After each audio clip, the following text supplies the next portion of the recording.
Righty then, welcome to the Stretford Paddock Weather Channel, an occasional football information show. This is the transfer review. It's where I get irate and I tell you we're not signing anybody, usually.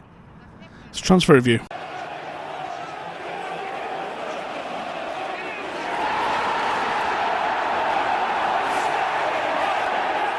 Right then, before we get into this properly, we are talking about Jason Sanchez. And the word on Jason Sanchez of Borussia Dortmund is that their position around Jason Sanchez is clear. Simon Stones just said this on Twitter just as we was about to go and get recording. And they said there's a gentleman's agreement for him to go if their valuation is met. Now, sounds like breaking news. Sounds like it's exciting. Jesus, how loud is that?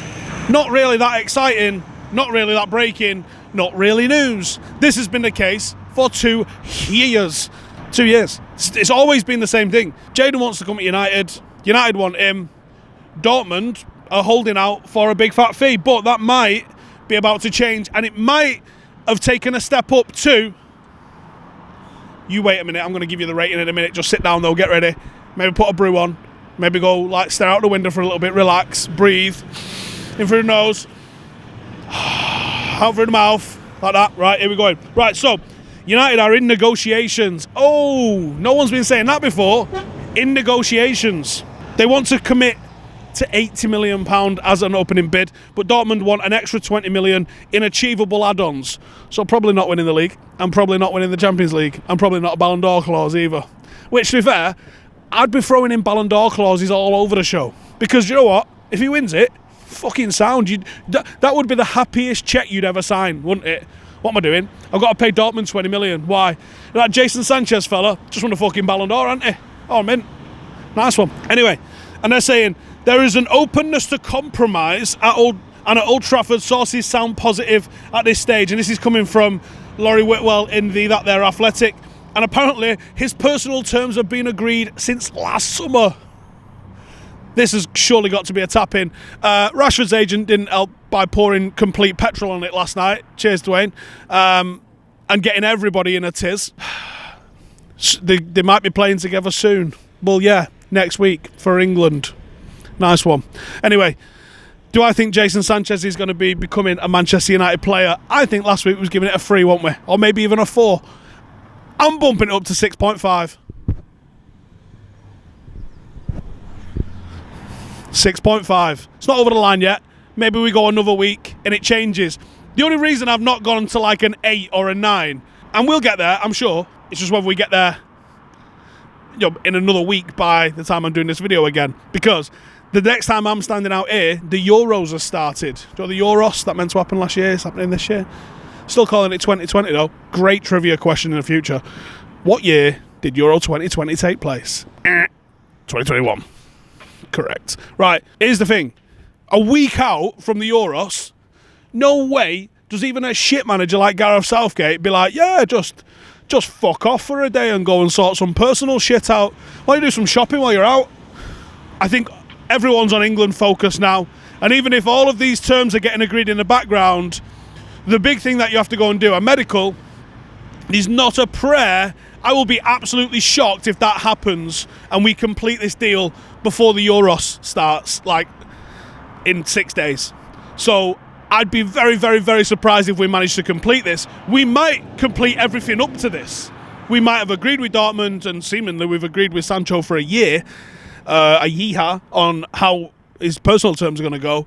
But I'd be very, very surprised if we're able to complete this before the Euro starts. The good news is England are going to be out in 2 weeks, so we can clear that right up as soon as possible. Sound. Who's next, Steve? Let's have a look. Rafael Varan. Right, Rafael Varan. Let's talk about him first. Now, the 4 names I'm going to be talking about, I'll tell you right up front. Jason Sanchez, Varane, Trippier, Ronaldo. Not a bad fucking window if that was who we signed. The problem is, I don't think we're signing all them players. I still would love a defensive midfielder to come in, and it doesn't have to be someone that's going to cost 100 million. Supposedly you can get Sal Niguez for a nice cheapy little price, and that would do for me. Now, here's the problem. You're not getting 5. Certainly if one of them's Sancho and one of them's Ronaldo, you ain't getting 5. But anyway, Rafael Varan. Let's have a look what he's saying. So this is from Old Trafford Faithful via ABC. That's American. And they're saying that United have submitted personal terms for a 5-year deal, and Real Madrid would be willing to sell for 61 million. Why are Real Madrid willing to sell? 2, this is well too good to be true, innit? Well too good to be true. I like him. I have that reservation that I have with everyone. Oh, can he come and do it in the Prem? The only reason I say that is because the Prem's just a different tempo.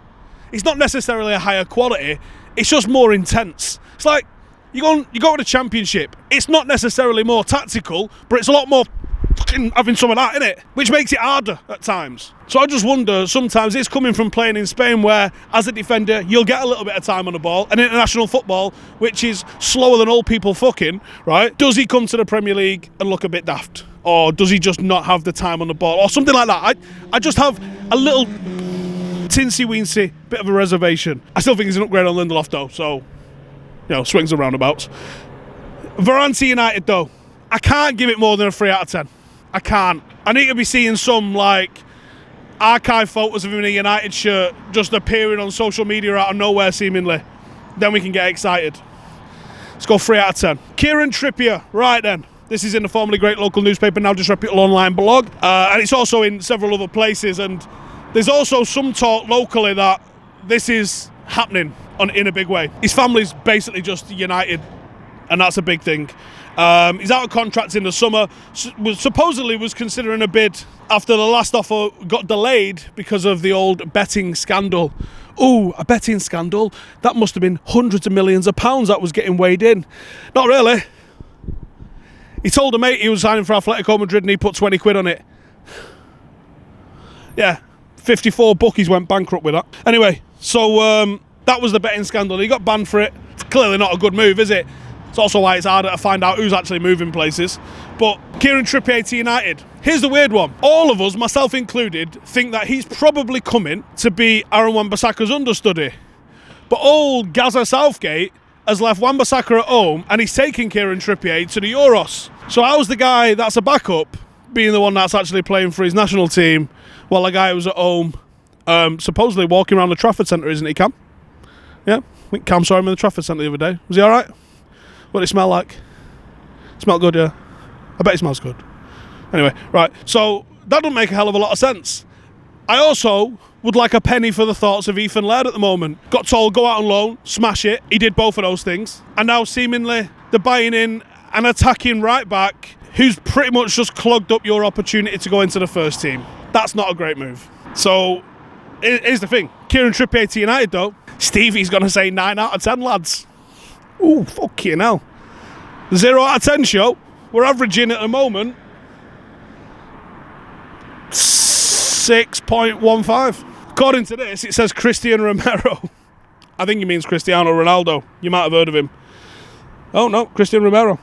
So we made a sizable offer. Oh, here we go. He's on loan from Juve. It's a different guy. It's not Cristiano Ronaldo. It's actually Cristiano Romero. Won Serie A, best defender. And he spent all season on loan. United have got a sizable offering of around about £40 million. What do you know about him, Steve? Well, clearly fuck all, considering I thought this was someone with bad spelling. That meant Cristiano Ronaldo. So here's what I'm going to do. I'm going to do a bit of scouting for him this afternoon, and then tweet me tomorrow and we'll talk about him. And I'll tell you I've been watching him for 24 hours now, and I'll tell you everything you need to know about him. Some Gazzetta dello Sport. I'm going to say, right now, load of fucking rhubarb. What's probably going to happen is he's getting a new deal. And like always, they throw United in because United means a new, better deal. Sound. That was the ins. This is the outs. Diogo Dalot wants to stay at AC Milan, and United have got a £17 million asking price, which supposedly is putting AC Milan off. Lads, have a fucking word. He literally starts for you. £17 million for a guy that starts is a fucking good do, regardless of what league you're in. Get a fucking grip. It's a good price for him, that, and he's a good player. Doesn't necessarily cut it at United. Doesn't necessarily mean that he's not going to cut it in Italy, where loads of Premier League players have gone and just gone, fucking hell, remember when this used to be good? It's fucking shit, this league, isn't it? Anyway, I reckon we'll probably do a deal there somewhere along the lines, get him off the books, get a little bit of cash in, maybe not 17 million, maybe like 13, 14, somewhere in that sort of ballpark.